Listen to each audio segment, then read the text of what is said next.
질풍노도의 시기라고 들어보셨나요? 청소년기에 감정 변화가 심한 시기를 질풍노도의 시기라고 하는데요. 저는 30대가 되어서 질풍노도의 시기를 겪고 있는 것 같더라고요. 감정의 변화가 아니라 사실 친구와 인간 관계에 대한 생각의 변화가 굉장히 많이 생기고 있습니다. 저는 예전에는 친구 없이 못 사는 사람이었습니다. 추억의 싸이월드에 친구들의 사진을 이렇게 모아놓기도 하고요. 매달 분기별 여행 계획을 세우고 여행을 간다면 어떤 게임을 할지 게임 계획까지 세우던 사람이었습니다. 하지만 부자 되는 법, 경제적인 자유에 대한 내용을 알게 되었어요. 엄청나게 성장을 하고 싶다는 생각을 하게 된 이유로 저는 많이 바뀌게 되었습니다. 사람이 운이 강한 존재라는 것 알고 계셨나요? 바위, 나무, 곰, 사람이 있다고 하면 그 중에서 사람이 가장 운이 강하다고 하네요. 하루를 살아도 사람으로 사는 것은 커다란 축복이라고 합니다. 운을 바꾸고 인생을 더 지혜롭게 사는 방법은 무엇일까요? 관계가 중요하다고 해요. 오늘은 50에 읽는 주역이라는 책에 대한 이야기를 나눠보도록 해요.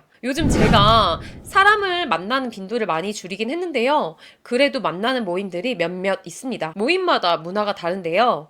50에 읽는 주역에서 꽤나 파격적인 멘트로 모임, 공동체의 중요성을 알려주시더라고요. 내가 속한 공동체는 절인 생선가게 아닌가? 아니면 난초가 있는 방인가? 선하지 못한 사람과 함께하는 것은 절인 생선가게 들어간 것과 같아서 오래되면 그 냄새에 동화되어 악취를 맡지 못하게 되는 것이다. 그는 이제 무감각한 상태로 일상을 살아가게 된다. 선한 사람과 함께하는 것은 난초가 있는 방에 들어간 것과 같아서 그 향기에 동화되기 때문이다. 그러니 지금 내가 속한 공동체가 어느 쪽인지를 판단하는 것이 최우선순위가 되어야 한다 라고 말합니다. 선한 사람과의 공동체에서는 작게 노력해도 큰 성과로 돌아온다. 결국 어떤 일을 잘하고자 하는 사람은 자기가 속할 공동체를 잘 선택하는 일이 먼저임을 명심해야 한다. 다행인 것은 주변에는 선한 사람만 남아있더라고요. 하지만 선한 사람과의 공동체를 새롭게 만드는 것은 생각보다 쉽지가 않습니다. 다른 사람은 모르겠지만 저는 그랬어요. 소극적이었죠. 성장 온라인 단체 대화방에 들어가도 친분이 형성되지는 않더라고요. 확실히 새로운 친분을 만드는 것이란 어렵다는 생각이 들었습니다. 그래서 제가 직접 만들어 보기로 했어요. 친분을 쌓기 위한 온라인 모임 말이죠. 모임을 운영할 때는 특히 소수를 유지하는 것이 좋다고 생각을 했습니다. 그리고 속 깊은 대화를 나눌 수 있는 대화 주제와 따뜻한 분위기를 만드는 것이었어요. 그렇게 해서 소수로 글쓰기 모임을 운영하게 되었습니다. 그래서 저는 난초가 있는 향기가 가득한 방에 있다고 생각을 합니다. 그 향기 속에서 에너지를 얻고 있기에 감사함을 많이 느껴요. 나는 나의 20살을 가장 존중한다 라는 책을 쓰신 이하영 원장님께서는 친구의 의미를 새롭게 재해석해 주셨습니다. 한자로 보면 친은 친할 친, 구는 옛 구자를 씁니다. 하지만 가까운 인간관계에서 옛날 친구는 내 성장을 막는 허들이 될 수도 있다고 하시더라고요. 그래서 친구의 의미를 오래된 친한 사이가 아니라 옛 구자를 입 구자로 바꾸어서 비슷한 말을 하는 사람을 친구라고 정의하자라고 하셨어요. 비슷한 말을 한다는 것은 비슷한 생각, 가치관을 가지고 있다고 해석할 수 있잖아요. 여러분들도 새로운 관계에 관심을 가져보시는 것도 도움이 될 것 같습니다. 사람의 만남으로 인생이 바뀐다. 인생의 길을 가는 동안에 어떤 사람, 그 사람을 통해서 만들어진 사건을 만난다는 것은 신비한 수수께끼와 마주치는 것이라고 합니다. 스핑크스는 자기 앞을 지나가려는 사람에게 수수께끼를 던졌죠. 이 질문에 지혜롭게 수수께끼를 풀게 되면 이 사람은 새로운 돌을 터득하게 됩니다. 이때 사람은 그동안 자신을 가둬왔던 눈에 보이지 않는 한계를 넘어서게 됩니다. 사람들은 각기 다른 팔자가 펼쳐져요. 인생의 길을 가는 동안에 서로 다른 인연을 만나기 때문이죠. 이처럼 인연으로 마주치는 다른 사람은 나와 다른 결을 지녔기 때문에 신비로운 수수께끼로 다가옵니다. 연애도 마찬가지죠. 20대 초반에 정말 좋아하는 남자친구를 만났어요. 근데 싸움도 많이 했고 속상한 일도 참 많았습니다. 근데도 좋아하는 마음이 없어지지 않는 거예요. 그래서 왜 굳이 이 남자여야 할까? 나를 이렇게 아프게 해도 내가 마음을 놓지 못하는 이유가 무엇일까? 라고 계속 되물었죠. 답은 사랑 표현을 잘하는 사람이었어요. 저는 이혼 가정에서 자랐어요. 부모님의 사랑은 나름 부족함 없이 받았다고 생각을 했지만 다시 생각해보면 직접적인 표현을 많이 하는 가정은 아니었더라고요. 하지만 그 남자친구가 적극적으로 해주는 사랑 표현이 다르게 다가왔습니다. 그리고 저도 이전에는 애정 표현을 많이 하지 않았던 사람인데 많이 바뀌게 되었죠. 그래서 지금은 과거보다 사랑 표현을 많이 하는 사람으로 바뀌어서 고마운 마음도 들더라고요. 근데 또 이렇게 생각할 수 있어요. 어떤 사람을 만나서 좋게 변한 것도 있지만 기분 나빴던 기억이 훨씬 더 많아서 그때를 떠올리면 후회되고 기분이 나빠지는 경우도 있을 수 있어요. 하지만 이 슬픈 과거를 슬픈 기억으로만 남겨놓으면 안 됩니다. 저도 과거에는 사실 그랬습니다. 책에서 이런 글귀가 나와요.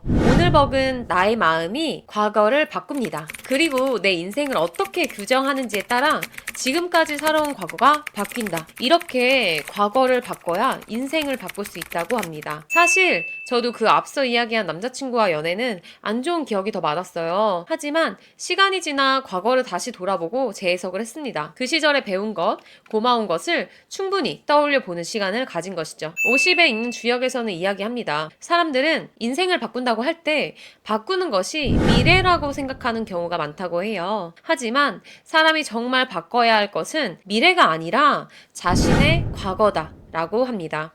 따라서 여러분도 과거에 만났던 인연, 사람 중에서 기억에 남는 사람이 있다면 떠올려 보세요. 그것이 좋은 추억이었다면 왜 좋은 추억으로 남았는지, 만약에 나쁜 기억으로 남았다면 재해석해보는 시간으로 과거를 정화해보는 시간을 가져보세요. 그래야 인생이 바뀌고 운이 바뀝니다. 저는 자기계발에 관심을 갖게 되면서 관계에 대한 의문이 많이 생겼다고 이야기를 했습니다. 그럼 새로운 사람을 사귀어야 하나? 새로운 친구를 어디서 만나지? 부동산 공부를 시작하면서 임장 모임을 진행하는 경우도 많았는데요. 임장 모임에 나가서 인맥을 만들어야 하나? 라는 생각으로 관계에 대해서 부담을 느끼고 있었습니다. 하지만 아니야. 일단 우리가 먼저 성장을 하고 그 다음에 인맥을 만들자. 그리고 우리 관계가 이미 돈독하니까 굳이 새로운 사람을 사귈 필요가 있을까? 라고 새로운 관계에 굉장히 소극적이었습니다. 하지만 책에서는 이야기합니다. 새로운 사람을 만나야 한다고 말이죠. 타인을 만나야 자신의 인생을 보다 더 선명하게 규정할 수 있다고 합니다. 사람이 거울 속에 자기 모습을 뚫어지게 들여다보고 있으면 자기를 더 잘 알게 될까요? 오히려 자신을 온전히 알기 어렵다고 해요. 그보다는 나와 다른 남과 부딪히면서 남과 다른 나의 특성을 이해해야 하죠. 그러면서 진정한 자신을 알 수가 있습니다. 뿐만 아니라 그것을 통해서 자신의 가능성을 모두 펼칠 수 있게 된다고 합니다. 타인을 만나야만 내 가능성을 펼친다? 무슨 이야기일까요? 가능성을 모두 펼치는 삶을 살기 위해서는 궁리를 해야 한다고 합니다. 결국 생각을 많이 하는 것이죠. 우리가 생각을 언제 많이 할까요? 아니, 여러분들은 생각이 언제 많아지세요? 내 뜻대로 되지 않는 일이 마구마구 발생할 때 생각이 많아지지 않나요? 우연히 만나는 사람들은 너무나 다르기 때문에 이 사람들은 내 뜻대로 되지가 않죠. 그래서 새로운 사람을 만날 때마다 생각이 많아지고 이 세상의 수수께끼를 하나씩 풀어가는 것입니다. 그렇게 내가 무엇이 가능한지 나의 특성과 가능성을 알아가게 되는 것이죠. 여러분은 최근에 만났던 사람 중에서 나와 이 부분이 많이 다르다라는 것을 느낀 적이 있나요? 최근에 저도 일화가 있습니다. 결혼을 하고 싶어하는 친구가 나는 자연스러운 만남을 추구하기 때문에 기다리고 있어. 사람을 만날 곳이 없어. 라고 얘기를 하더라고요. 그래서 결혼정보 업체도 있고 요즘에 온라인, 오프라인 모임도 많다. 습관을 공유하는 모임도 있고 다양한 것을 한번 신청해보는 것이 어때? 라고 의견을 주었어요. 사실 자연스러운 만남으로 만난 사람이 정말 하늘에서 정해준 운명일 수 있다고 생각을 합니다. 많이 도전을 해본다고 무조건 좋은 사람을 만나는 것은 아니잖아요.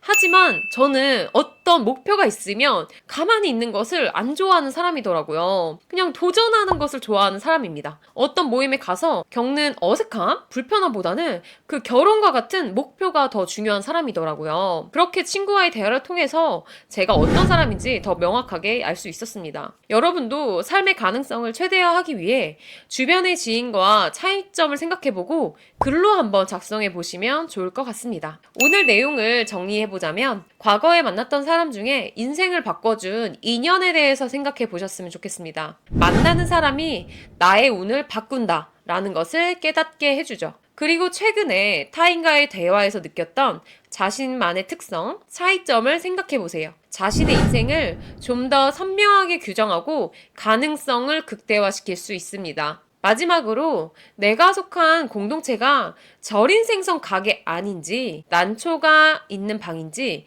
질문해 보세요. 여러분들도 적극적으로 난초가 있는 방을 찾아서 향기 속에서 운을 높이시기를 바라겠습니다. 오늘도 긴 이야기 들어주셔서 감사합니다.